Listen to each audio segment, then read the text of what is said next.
नमस्कार, स्वागत है आपका एबीपी गंगा में। मैं हूं अवधेश और आप देख रहे हैं देश प्रदेश का सबसे दमदार शो बात तो चुभेगी। सपा अध्यक्ष अखिलेश यादव की काशी गर्जना ने यूपी की सियासी गर्मी बढ़ा दी है। अखिलेश ने पूर्वांचल की जमीन पर खड़े होकर भाजपा को सीधे ललकारा है। अखिलेश ने कहा कि मुझे भाजपा वालों से धर्म नहीं सीखना। उन्होंने कहा कि भाजपा की कोशिश विरोधियों में फूट डालो और राज करो की है। वो विरोधी गठबंधन को तोड़ने में जुटे हैं। अखिलेश ने ओम प्रकाश राजभर पर चुभते हुए तीर छोड़े तो चाचा शिवपाल के नाम नया स्वतंत्र संदेश भी दे दिया है। भाजपाइयों का धर्म केवल इस्तेमाल करने के लिए है। उनके अंदर आत्मा किसी और दल की आ गई। ठीक है, जो बीजेपी को खुश करेगा उसे सुरक्षा मिलेगी। अखिलेश की मैदानी ललकार। वो जानते हैं और उत्तर प्रदेश की जनता जानती है कि भारतीय जनता पार्टी को कोई सफाया करेगा तो समाजवादी पार्टी के लोग। भाजपा पर सपा का राजभर प्रहार। ऐसी क्या है, मैं 22 साल राजनीति हो गई मुझे, और 22 साल में आप सब जानते होंगे कि किसके इशारे पे उठा रहे होंगे। राजभर पर रकम वाला निशाना। ओम प्रकाश राजभर जी के साथ जब गठबंधन किया, आरोप लगा समाजवादी और गठबंधन पे कि यहाँ पर पैसे लेकर के टिकट दी जाती है। झाड़ फूंक का नया दांव। मुझे तो लगता है कि उनके अंदर आत्मा किसी और दल की आ गई है, और गांव देहात में झाड़ फूंक होती है ना, उन्हें झड़वाना फुकवाना पड़ेगा। भाजपा पर विस्फोटक आरोप। उन्हें अगर बीजेपी के साथ जाना है, बीजेपी के साथ तालमेल है, और बीजेपी का काम है divide and rule. Divide and rule केवल ये नहीं है कि जातियों में बांटना, धर्म में बांटना। चाचा शिवपाल पर स्वतंत्र संदेश। उन्हें ये लगता है कि मैं सम्मान नहीं दे पा रहा हूँ, तो मैं उन्हें स्वतंत्र करता हूँ और उनको खुली छूट है कि जिस दल के साथ जाना चाहें, जैसा गठबंधन करना चाहें। 2024 का धर्म युद्ध। जरूरत नहीं है भाजपाइयों से, मुझे जरूरत नहीं है भाजपाइयों से धर्म नहीं सीखना है। भाजपाइयों का धर्म केवल इस्तेमाल करने के लिए है।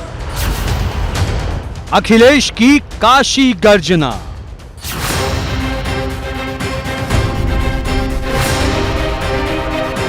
बात तो चुभेगी।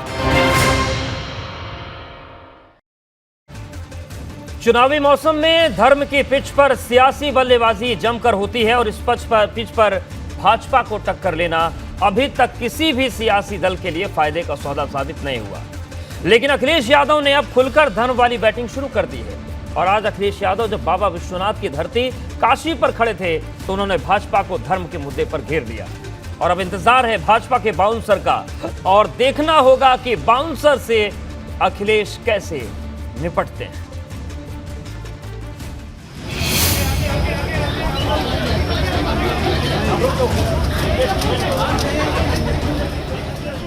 अंदाज वही, तेवर वही, चुभते हुए सवालों को पूछने का तरीका वही। अगर कुछ बदला बदला दिखा तो अखिलेश यादव का चेहरा।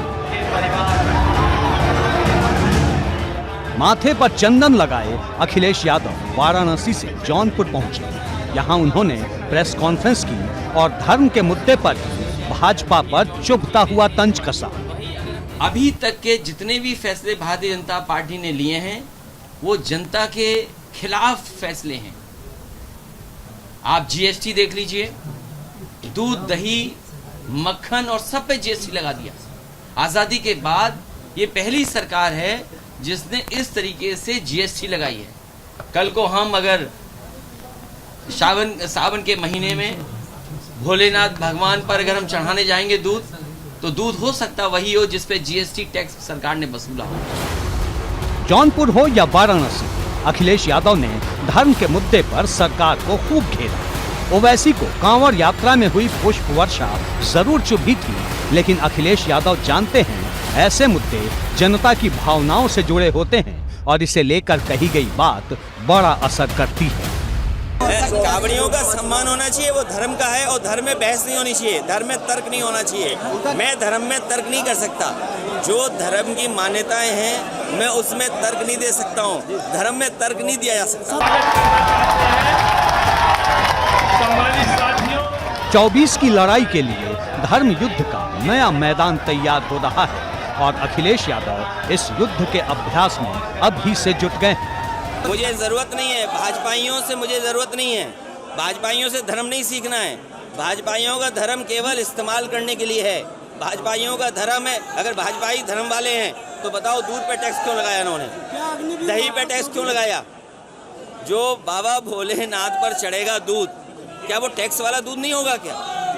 क्यों लगाया दूध टैक्स पर? दरअसल अखिलेश यादव जनता का ध्यान महंगाई की तरफ ले जाना चाहते हैं और इसके लिए वो जनता की वो नब्ज पकड़ना चाहते हैं जो धर्म से जुड़ी हुई है।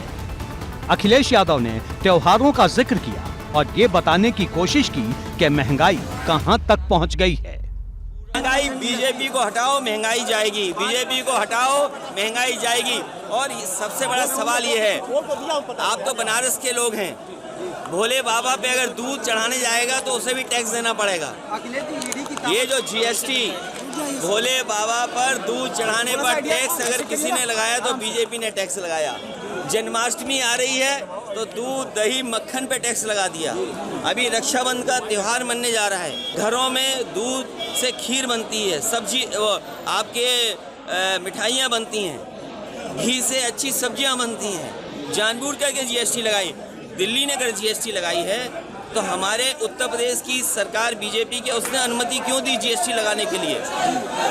दूध दही पे जीएसटी किसी ने नहीं लगाई होगी, टैक्स कोई दूध दही पे नहीं लगा सकता। अखिलेश की कोशिश भाजपा की रणनीति के आगे महंगाई वाली लकीर खींचने की है और इसके लिए वो बार बार धर्म की बात कह रहे हैं। एबीपी गंगा के लिए जौनपुर और वाराणसी से नीतीश पांडे की। विधानसभा चुनाव के बाद अब अखिलेश यादव एक बार फिर से एक्टिव दिखाई दे रहे हैं और अखिलेश का पहला मिशन समाजवादी पार्टी के सक्रिय कार्यकर्ताओं की संख्या बढ़ाना है और इसके लिए वो कन्नौज गए। इस बार पूर्वांचल पहुंचे, जहां से एक बार फिर से उन्होंने सदस्यता अभियान को लेकर नेताओं कार्यकर्ताओं को संदेश दिया। आपको याद होगा कि जब आजमगढ़ में उपचुनाव हुआ था तब अखिलेश यादव चुनाव प्रचार के लिए नहीं गए और इसी गलती का एहसास कहीं ना कहीं अखिलेश को जरूर है। आज उन्होंने इसका भी जवाब दिया।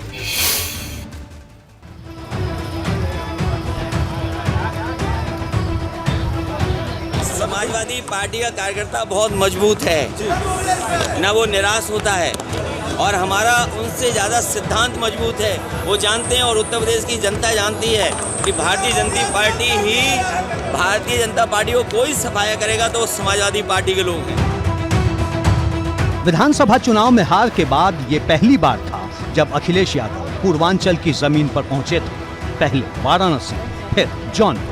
अखिलेश ने कार्यकर्ताओं को संदेश दिया, ज्यादा से ज्यादा लोगों को जोड़ा जाए ताकि 24 की लड़ाई को मजबूती से लड़ा जा सके। सदस्यता अभियान चलेगा, ज़्यादा से ज़्यादा लोगों को जोड़ा जाएगा और मैं जनता से अपील करूंगा और कार्यकर्ताओं से कहूंगा, कार्यकर्ता नेता गांव-गांव जाएं, घर घर जाएं, शहरों में जाएं, सदस्य बनाएं, जिससे आने वाले समय में बीजेपी का मुकाबला कर सकें। अखिलेश यादव 2024 की लड़ाई के लिए अभी से जुट गए हैं। पहले 2 दिनों तक उन्होंने लगातार कन्नौज और इटावा का दौरा किया। उसके बाद पार्टी नेताओं के साथ बैठक की और अगले ही दिन पूर्वांचल पहुंच गए। सपा सुप्रीमो को पता है कि थोड़ा जोर लगाने से नतीजों में कितना बड़ा बदलाव आ सकता है। तो लोकसभा पिछली बार बहुत कम वोटों से हम लोग रह गए थे। जो गठबंधन की लोकसभा थी मछली शहर, ये जौनपुर जीते थे। वहीं अगर हम इस विधानसभा का देखें तो कम वोटों की वजह से सरकार से बाहर रह गए। जिस तरह जौनपुर में कम वोट से हम हारे हैं, चाहे मणियाऊ रहा हो, चाहे ललई पूर्व मंत्री हारे हों, चाहे बदलापुर हम हारे हों या शहर की सीट हारे हों, ये बहुत कम वोट से हारे। शायद जौनपुर के इतिहास में इतने कम वोटों से कोई पार्टी नहीं हारी होगी। हालांकि चुभने वाली बात यह है कि अगर अखिलेश अपनी इसी बात को आजमगढ़ और रामपुर उपचुनाव से पहले समझ जाते तो नतीजे कुछ और होते। अखिलेश पूर्वांचल में थे तो उपचुनाव में हार पर भी उनसे सवाल हुआ। आजमगढ़ और रामपुर में आप प्रचार करने नहीं गए, ये बार-बार सवाल। हमारी पार्टी का इंटरनल फैसला है और हमें भरोसा रामपुर और आजमगढ़ पे आने वाले समय में दोनों सीटें समाजवादी पार्टी के साथ होंगी। समाजवादी पार्टी के सामने पूर्वांचल में इस बार कई विरोधी खड़े होंगे, जिनमें से एक ओम प्रकाश राजभर भी हैं। वाराणसी में अखिलेश ने एक ऐसी बात कही जो राजभर और मायावती दोनों को चुभ सकती है, क्योंकि एक बार फिर अखिलेश 24 का मुकाबला भाजपा बनाम सपा बनाने की कोशिश कर रहे हैं। 24 में समाजवादी पार्टी भारतीय जनता पार्टी का मुकाबला करेगी और मैं जनता से कहूंगा कि जनता से अपील करूंगा, निवेदन करूंगा कि अपना वोट खराब न करें किसी और को दे करके। विधानसभा चुनाव में अक्सर ये बात अखिलेश यादव बसपा के लिए कहा करते थे और ऐसे ही बयानों के जरिए उन्होंने लड़ाई को पूरी तरह से सपा बनाम भाजपा बना दिया था। कोशिश फिर से वही है। चुनावी हार के सवाल पर अखिलेश सियासत का चक्र समझाते दिखाई दिए। एक समय याद होगा गोरखपुर और फूलपुर भी हारे थे मुख्यमंत्री और डिप्टी सीएम। ये राजनीति में चक्र चलता है। जिस पूर्वांचल में अखिलेश यादव अपनी रणनीति सेट करने पहुंचे थे, वहां भाजपा खूंटा गाड़ कर बैठी है। अभी वो जमीन तलाश रहे हैं, क्योंकि जमीन पर ग्रास रूट पर उनका कुछ अब रह नहीं गया है और जनता ने पूरा नकार दिया है। और जब से उनका राजनीति में पदार्पण हुआ, एक तरह से कहा जाए जिम्मेदारी के पद पर, 2014 का चुनाव हुआ, वहाँ भी हार गए। 2017 का चुनाव हुआ, वहाँ भी हार गए। 2019 का चुनाव, वहाँ भी हार गए। 2022 का चुनाव हुआ। अखिलेश के लिए 24 की लड़ाई आसान नहीं होगी। हाँ, ये बात अलग है कि उनका वोट प्रतिशत पिछले चुनाव में बढ़ा है, लेकिन अगर भाजपा को हराना है तो इस वोट प्रतिशत को और ऊपर उठाना होगा, क्योंकि लड़ाई अब आमने सामने की हो गई है। एबीपी गंगा के लिए वाराणसी और जौनपुर से नीतीश पांडे के साथ ब्यूरो रिपोर्ट। अखिलेश यादव ने राजभर पर तीखा तंज किया। उन्होंने कहा कि यूपी राजभर में किसी और की आत्मा आ गई है और ये बिना झाड़ फूंक के निकलेगी ही नहीं। अखिलेश ने पहले भी झाड़ फूंक वाला बयान दिया था, लेकिन इसके अगले ही दिन उनकी चुनौती बढ़ गई थी। उन्होंने ओम प्रकाश राजभर के बदले हुए बोल पर चुटकी ली। सपा अध्यक्ष ने कहा कि राजभर जो मेरे लिए कह रहे हैं वही भाषा पहले पीएम मोदी और अमित शाह के लिए इस्तेमाल करते थे।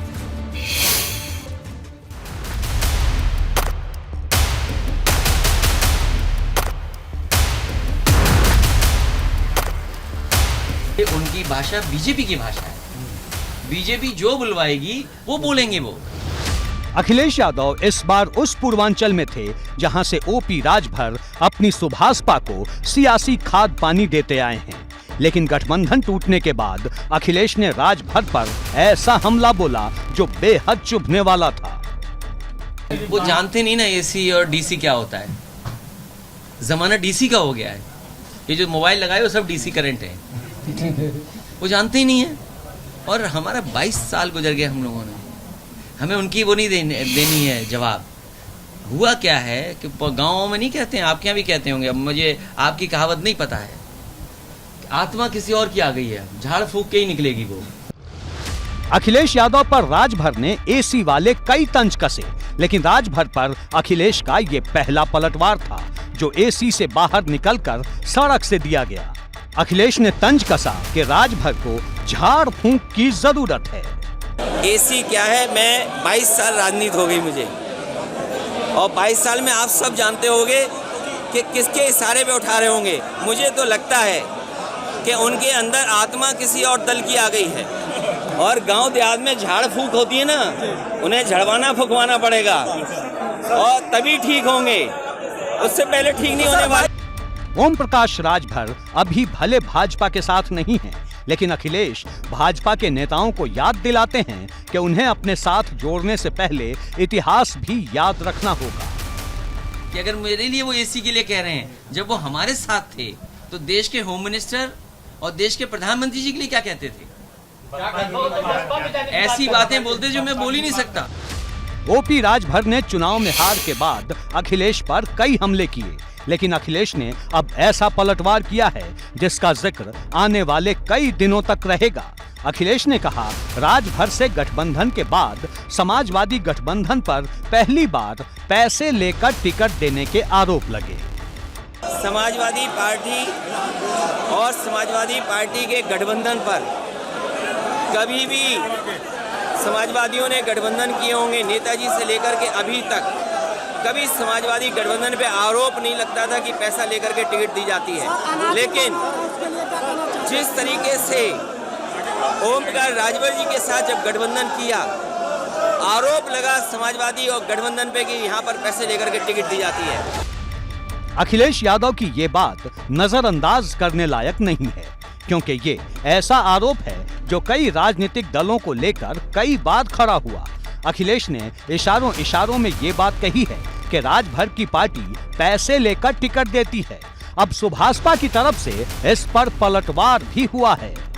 ये क्या करते हैं कि एक भैंस होती है, जब तक दूध देती है बढ़िया तब तक वो अपने पास रखते हैं, और जब दूध देना बंद कर देती है तो ये भेज देते हैं हमारे जैसे लोगों के यहाँ कि जाओ अब वहाँ खड़े हो जाओ, कुछ मिलने वाला नहीं है। तो आरोप बेबुनियाद है, ये बदनाम करने की एक साजिश है। सवाल ओपी राजभर का है और सवाल चाचा शिवपाल का भी, जिनके लिए आजादी वाली चिट्ठी जारी हो चुकी है। चिट्ठी जारी होने के बाद अखिलेश यादव ने पहली बार चाचा शिवपाल को आजादी वाला संदेश दिया। अच्छा रहेंगे, लेकिन अगर उन्हें ये लगता है कि मैं सम्मान नहीं दे पा रहा हूँ तो मैं उन्हें स्वतंत्र करता हूँ और उनको खुली छूट है कि जिस दल के साथ जाना चाहें, जैसा गठबंधन करना चाहें। और सबसे खुशी बात ये होगी कि वो अपना दल दोबारा बनाएं। उनका एक दल है, जो पिछड़े हैं, दलित हैं या अल्पसंख्यक हैं, जो आवाज़ वो उठाना चाहते हैं लोहिया जी की, जयप्रकाश जी की, उस सिद्धांत को अपने दल में शामिल करें, वैसे लोगों को और आगे बढ़ाएं।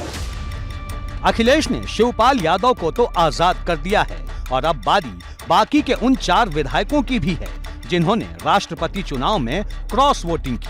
अखिलेश ने साफ कह दिया, भाजपा को जो भी खुश करेगा उसे आजाद कर दिया जाएगा। इसलिए मिली कि जो बीजेपी को खुश करेगा उसे सुरक्षा मिलेगी, बीजेपी को जो खुश रखेगा वो स्वतंत्र और आजाद घूमेगा। शिवपाल समेत सपा के कुछ विधायक भाजपा के करीब जा रहे हैं और भाजपा के नेता इसे अपमान का अंजाम बता रहे हैं। विरासत की सियासत से उत्तर प्रदेश के मुख्यमंत्री बने अखिलेश यादव जी अभी भी जमीनी सच्चाई का आकलन करने में पूरी तरह से विफल हैं। चाचा शिवपाल सिंह यादव का अपमान स्वयं करते हैं और तोहमत भारतीय जनता पार्टी की तरफ लगाते हैं। शिवपाल और राजभर को अखिलेश ने भले स्वतंत्र कर दिया हो, लेकिन सबसे बड़ा सवाल उन 4 विधायकों को लेकर है जिन्होंने क्रॉस वोटिंग की है, क्योंकि खबर है कि पार्टी की तरफ से आंतरिक रिपोर्ट अखिलेश तक पहुंच चुकी है और अब सिर्फ एक्शन होना बाकी है। एबीपी गंगा के लिए ब्यूरो रिपोर्ट। तो बीते 100 घंटों में अखिलेश यादव जमीन पर मेहनत करते दिखाई दे रहे हैं। कभी वो सदस्यता अभियान को मजबूती देने के लिए कन्नौज में दिखे, तो कभी बागी नेताओं को लेकर पार्टी दफ्तर पर मंथन किया। अखिलेश हर रोज भाजपा पर चुभता हुआ हमला कर रहे हैं। आज जब वो पूर्वांचल में थे तो भ्रष्टाचार से लेकर तमाम मुद्दों पर निशाना साधा। अखिलेश यादव ने आज बड़ा आरोप लगाया। उन्होंने कहा कि विरोध प्रदर्शन करने वालों को जाति देखकर गिरफ्तार किया जा रहा है।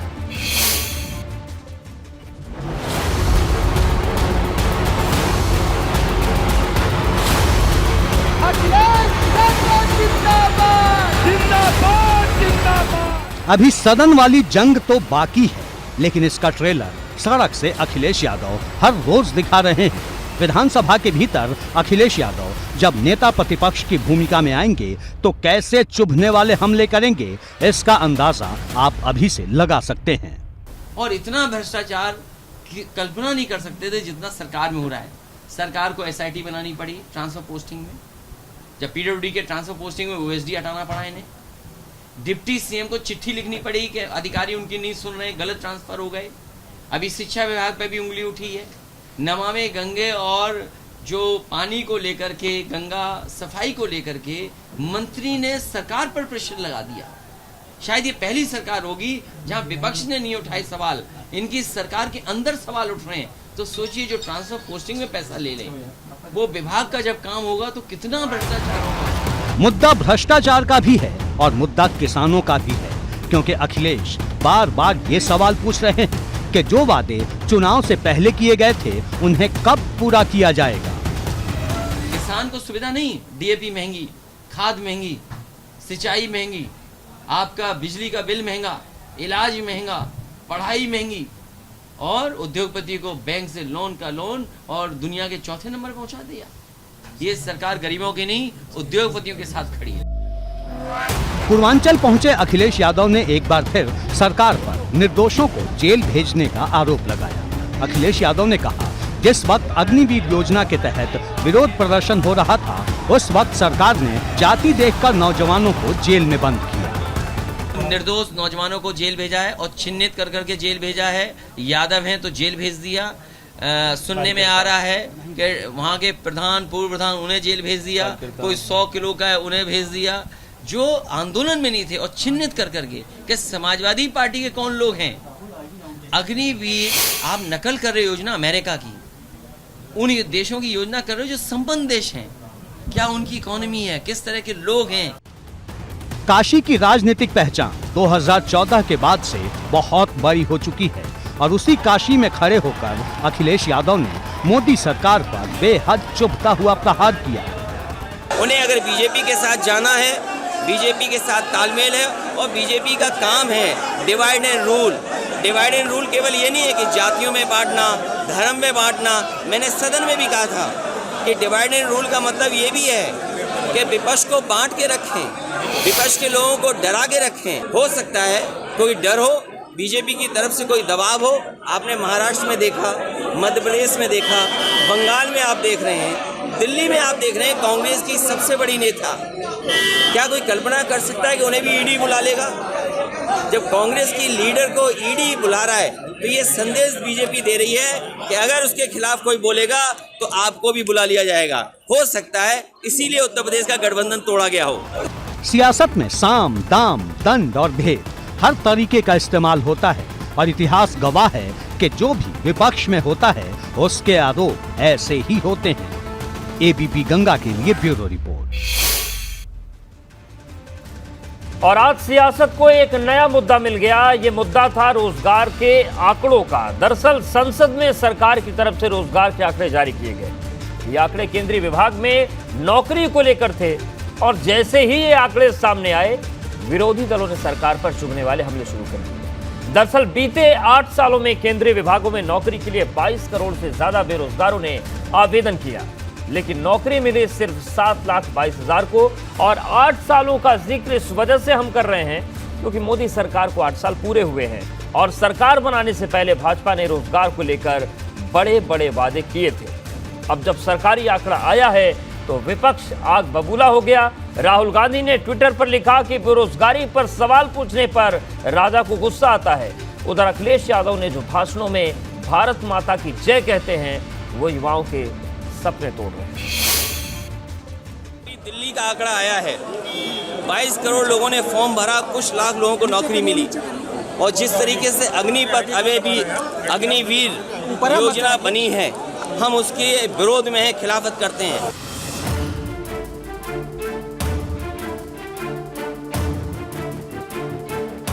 संसद में रोजगार के आंकड़े जारी हुए तो राजनीति ने इसे फौरन लपक लिया और निशाना लगा सीधे केंद्र की भाजपा सरकार पर। राहुल गांधी ने ट्वीट किया, 22 करोड़ युवा 8 सालों में सरकारी नौकरियों के लिए कतार में लगे। नौकरी मिली 7,22,000 को, यानी 1,000 में से सिर्फ 3 को। बेरोजगारी पर सवाल पूछने पर राजा को गुस्सा आता है। सच तो ये है, रोजगार देना इनके बस की बात नहीं। युवा देश का एसेट हैं, भाजपा इन्हें लायबिलिटी दिखा रही है। बेरोजगारी को लेकर विपक्ष बहुत लंबे वक्त से हल्ला बोलता रहा है, लेकिन बात आती है और चली जाती है। एक बार फिर जब नए आंकड़े आए हैं तो सियासत गर्मा गई है। संसद में सरकार ने बताया, साल 2014-15 में 2 करोड़ 32 लाख से ज्यादा आवेदन आए, नौकरी 1,30,000 दी गई। 2015-16 में 2 करोड़ 95 लाख से ज्यादा आवेदन आए, जबकि नौकरी 1,11,000 लोगों को दी गई। इसी तरह साल 2016-17 में 2 करोड़ 28 लाख से ज्यादा आवेदन आए और नौकरी मिली 1,01,000 लोगों को। 2017-18 में 3 करोड़ 94 लाख से ज्यादा आवेदन आए और नौकरी मिली 76,000 को। 2018-19 में 5 करोड़ 9 लाख से ज्यादा आवेदन आए, नौकरी 38,000 दी गई। 2019-20 में 1,78,00,000 से ज्यादा आवेदन आए और नौकरी मिली 1,47,000 युवाओं को। 2020-21 में 1,80,00,000 से ज्यादा आवेदन आए और नौकरियां 78,000 दी गई, जबकि 2021-22 में 1,86,00,000 से ज्यादा आवेदन आए और नौकरी मिली 39,000 लोगों को। बेरोजगारी के मुद्दे पर सियासत पहले भी गर्म रही है, लेकिन हालात ये हो गए हैं कि बेरोजगारी का मुद्दा अब कई दूसरे मुद्दों के आगे कमजोर पड़ जाता है। भारतीय जनता पार्टी के लोग वो लोग हैं जो सबसे पहले भाषण में बोलते हैं भारत माता की जय। जो भारत माता की जय बोलते हैं उनसे पूछिए अग्निवीर क्या है। अग्निपथ योजना का विरोध समाजवादी पार्टी और मैं नौजवानों से कहूंगा कि इसके खिलाफ आवाज उठाते रहें। बेरोजगारी के सवाल पर कुछ ऐसे नेता भी हैं जो हैं तो भाजपा के, लेकिन सवाल चुभने वाला पूछते हैं। इनमें एक हैं वरुण गांधी, जो लगातार बेरोजगारी को लेकर तल्ख दिखाई देते हैं। इस बार भी उन्होंने ट्वीट किया। संसद में सरकार की ओर से दिए गए ये आंकड़े बेरोजगारी का आलम बयां कर रहे हैं। पिछले 8 सालों में 22 करोड़ युवाओं ने केंद्रीय विभागों में नौकरी के लिए आवेदन दिया, जिनमें सिर्फ 7 लाख लोगों को ही रोजगार मिल सका, जबकि देश में करीब 1 करोड़ स्वीकृत पद खाली हैं। तो इस स्थिति का जिम्मेदार कौन है? केंद्रीय विभागों में नौकरियों की क्या स्थिति है, ये पूरी तरह से साफ है। अग्निवीर योजना भी इसी श्रेणी में है और अखिलेश ने अब सरकार पर चुभने वाला हमला बोला है। यही बनारस, यही चंदौली, यही गाजीपुर, यही जौनपुर, यही आजमगढ़ और यहाँ के पूर्वांचल के और पूरे उत्तर प्रदेश के लोगों की भागीदारी हमेशा फौज में ज़्यादा रही है। हमेशा फौज की सेवा करने का उनका सपना होता है, वर्दी पहनने का सपना होता है, देश की सीमा को सुरक्षा देने का उनका सपना है, लेकिन इस सपने को तोड़ने का काम वो कर रहा है तो भारतीय जनता पार्टी के लोग। हालात ऐसे हैं कि विपक्ष को निशाना साधने का मौका मिल गया है। सपा सांसद ने तो यहाँ तक कह दिया कि अगर जनता ने फैसला करना शुरू कर दिया तो स्थिति श्रीलंका जैसी हो जाएगी। 8 साल में 16 करोड़ देनी थी ने, यही तो वायदा करा था, 2 करोड़ 1 साल के अंदर। अब 8 लाख आप बता रहे हैं, तो क्या वो 8 लाख सरकारी नौकरी दी गई है या उनको भी काउंट कर लिया जो प्राइवेट लोगों ने दी हैं, या जिन लोगों ने ठेले लगा के पकौड़ियाँ बनाई हैं उनको भी काउंट कर लिया? वो रोजगार आपको निकालना चाहिए, आप पत्रकार हैं। बेरोजगारी पर गुस्सा उसी सरकार के खिलाफ है जिसने साल में 2 करोड़ रोजगार देने का वादा किया था। अब वो बात तो पुरानी हो गई है, लेकिन तर्क नए नए सामने आ रहे हैं। नौकरियों में और रोजगार के अंदर फर्क करना चाहिए, और मैं समझता हूं कि इतनी समझदारी खास तौर से जो देश के जो मुख्य राजनीतिक दल होते हैं और ऐसे दल जिन्होंने देश पर शासन भी किया हो या अन्य कई प्रदेशों में जिनके शासन है, उनको थोड़ा जिम्मेदारी से बोलना चाहिए।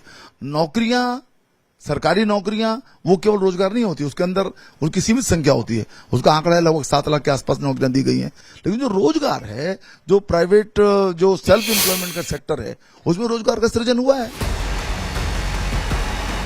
कहां तो बात साल में 2 करोड़ रोजगार देने की थी और हिसाब 8 साल में 2 करोड़ का लगाया जाने लगा है। हालांकि ये मुद्दा कब तक टिकेगा, ये भी बड़ा सवाल है।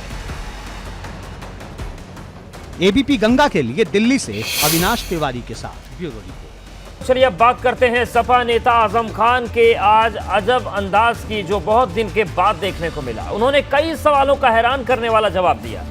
आजम ने कभी कहा कि वो गूंगे हैं, कभी कहा कि वो बहरे हैं, तो कभी कहा मैं हालात का अंधा हूं। इन बयानों को सुनकर हर कोई हैरान रह गया, लेकिन जब बात रात भर की आई तो उन्होंने सीधा हमला बोल दिया। आजम ने कहा कि समाजवादी पार्टी कोई चिराग नहीं जिसे फूंक कर कोई बुझा दे।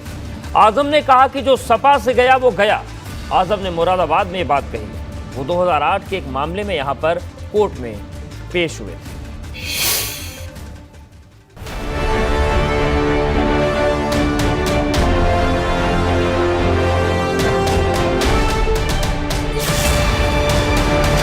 सपा के लिए आजम की सबसे बड़ी प्रतिज्ञा। समाजवादी पार्टी एक विचारधारा की है और एक पुराना संघर्ष का नाम भी है। उसे फूंकों से ये चिराग बुझाया न जाए। सपा का चिराग बुझने नहीं देंगे आजम। सपा यार इतनी कमजोर भी नहीं है, इतनी कमजोर भी नहीं। यहाँ से जो गया वो गया। किसी भी राजनीतिक दल से, ऐसे राजनीतिक दल से जो खुद अपने में एक पहचान हो, उससे व्यक्तियों की पहचान तो होती है, लेकिन व्यक्तियों से उसकी पहचान नहीं होती। अखिलेश के लिए आजम की तीर कमान तैयारी। इस बार मैंने ये सोचा है कि अखिलेश जी को एक 10 तीर कमान दूंगा, जो निशाना साधे खड़े हो जाएं लेकर। पहले अखिलेश यादव ने ओम प्रकाश राजभर के हमले पर बाहुबली पलटवार किया, तो दूसरी तरफ आजम ने भी राजभर को सबसे बड़ी नसीहत दे डाली। ये नसीहत भी थी और तंज भी।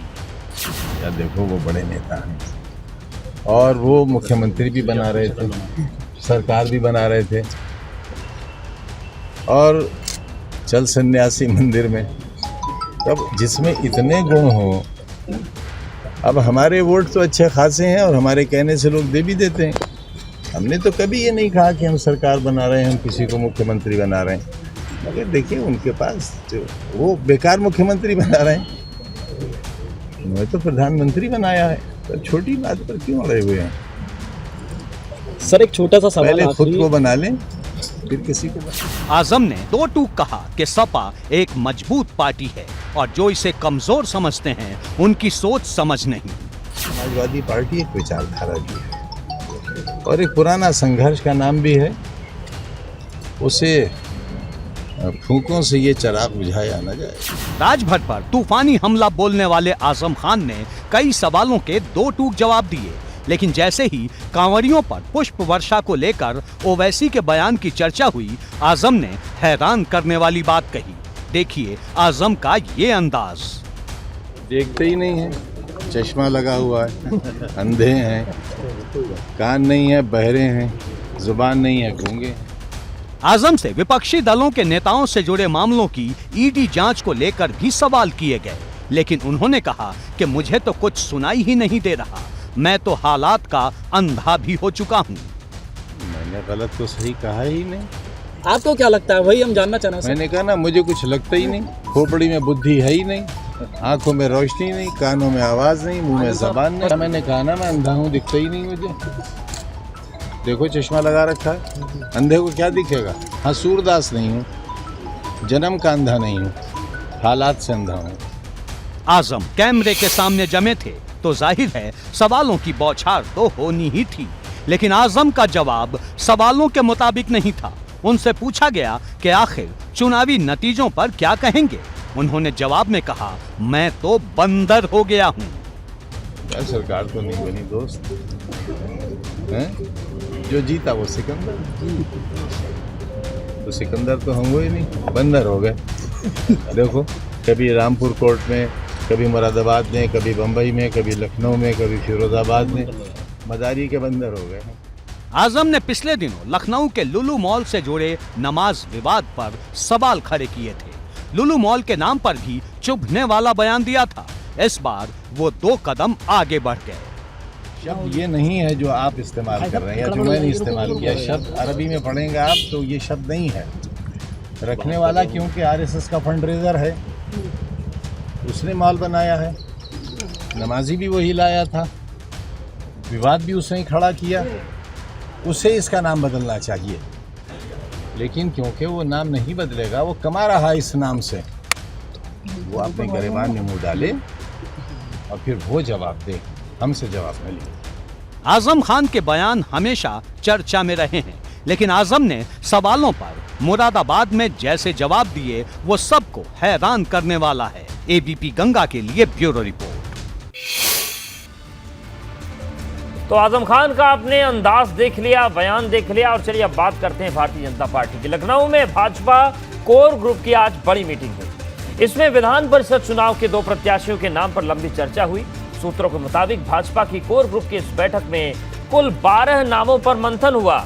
इसमें भाजपा के सभी 6 क्षेत्रीय अध्यक्षों के नाम शामिल बताए जा रहे हैं। ये बैठक इसलिए भी खास रही क्योंकि शुक्रवार से चित्रकूट में भाजपा का 3 दिनों का प्रशिक्षण शिविर शुरू हो रहा है।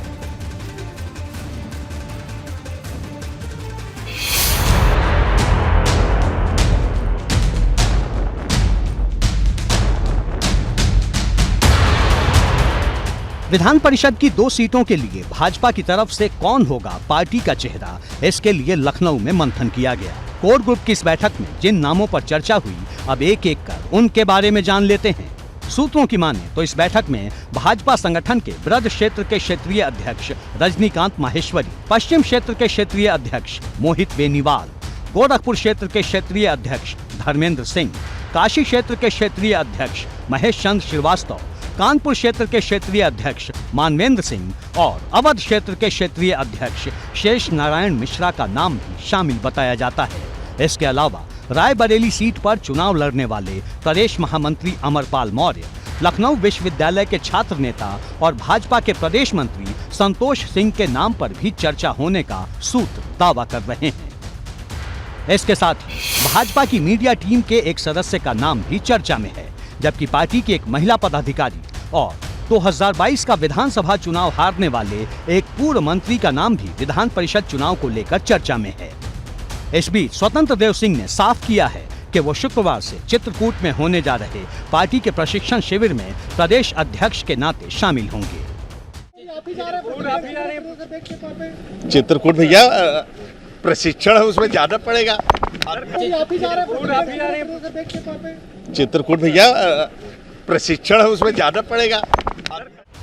चित्रकूट में भाजपा का प्रशिक्षण शिविर 3 दिन तक चलेगा। ये 31 जुलाई को खत्म होगा। इसमें सीएम योगी के साथ ही दोनों डिप्टी सीएम भी शामिल होंगे। साथ ही भाजपा के प्रदेश संगठन महामंत्री के अलावा राज्य कमेटी के 40 पदाधिकारी भी इसमें हिस्सा लेंगे। इनके अलावा सभी क्षेत्रीय अध्यक्ष भी इसमें भागीदारी करेंगे। एबीपी गंगा के लिए ब्यूरो रिपोर्ट। और चलिए अब बात करते हैं राष्ट्रपति द्रौपदी मुर्मू की, जिनको लेकर कांग्रेस नेता अधीर रंजन चौधरी का एक अभद्र बयान बड़े सियासी विवाद की वजह बन गया है। इसको लेकर आज संसद में जमकर हंगामा हुआ। सत्ता पक्ष और विपक्ष के बीच तीखी नोकझोंक हुई। कई बार तनातनी की स्थिति बन गई। संसद से लेकर सड़क तक बवाल हुआ। आखिरकार अधीर रंजन चौधरी को कहना पड़ा कि उनसे चूक हो गई और वो राष्ट्रपति से मिलकर अपने बयान पर माफी मांगेंगे। सीएम योगी ने भी अधीर रंजन चौधरी के बयान की तीखी निंदा की। महिला आयोग ने भी अधीर रंजन चौधरी को 3 अगस्त का बुलावा भेज दिया है और लिखित में स्पष्टीकरण मांगा है।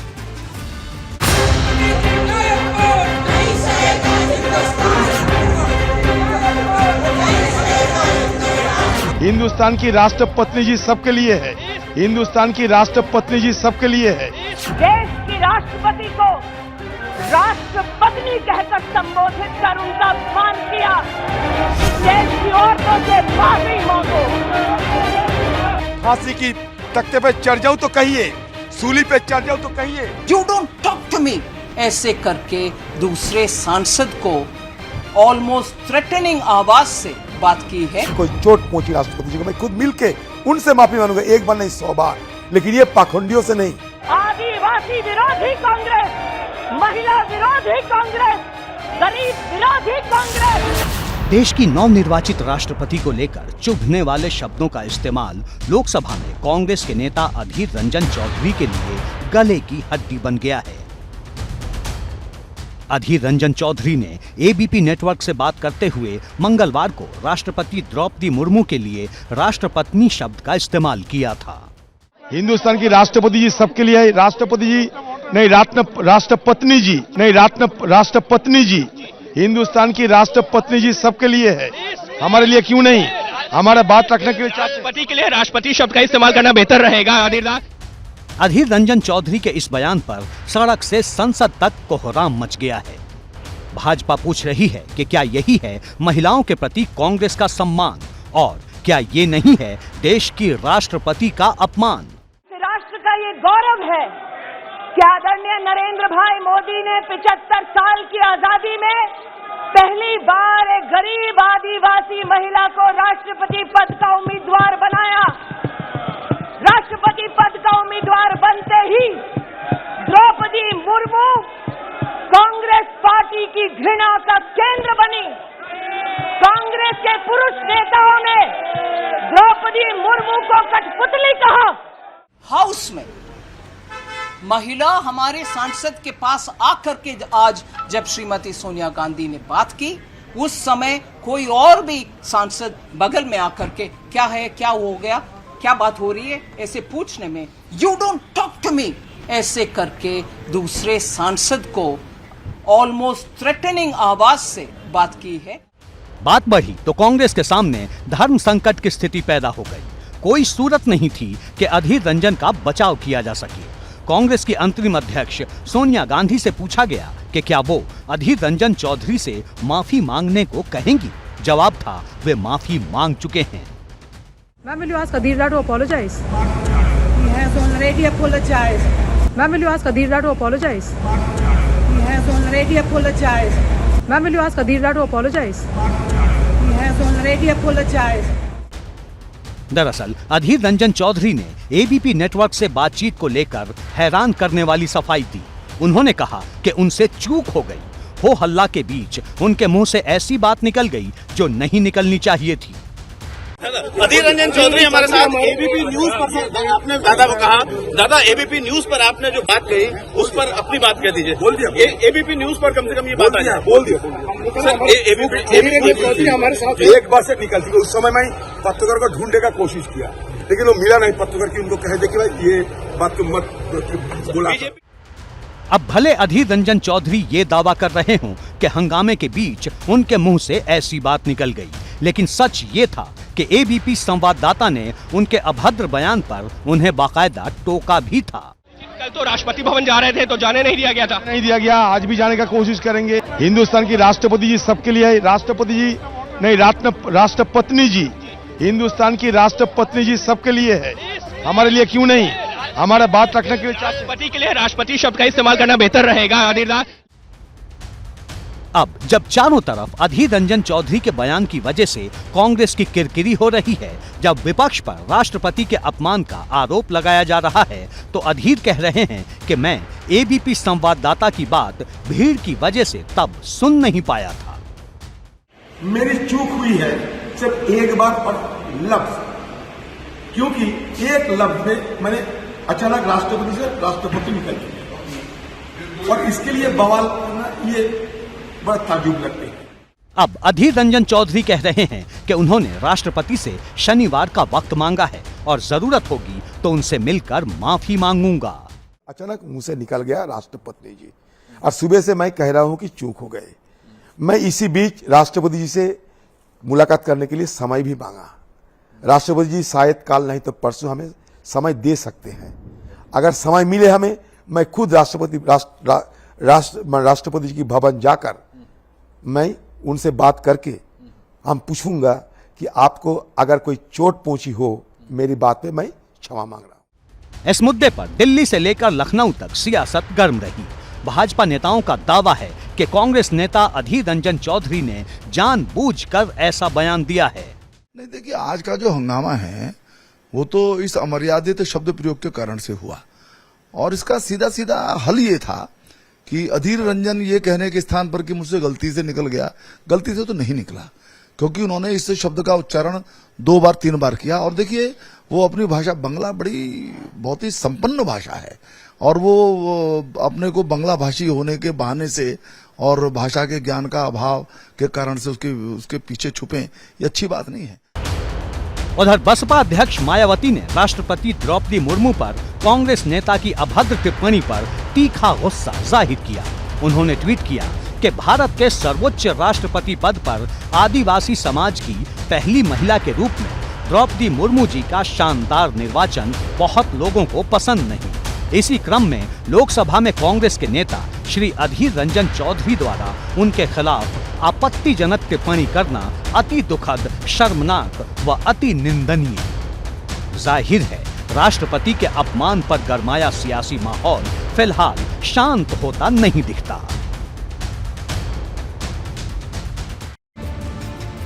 तो सियासत है, अलग अलग बहानों से उबान मारती रहती है और देखने वाली बात होगी कि राष्ट्रपति को लेकर जो बयान अधीर रंजन चौधरी ने दिया, ये मामला कितनी दूर तक जाता है। फिलहाल बात हो चुके हैं आज के लिए।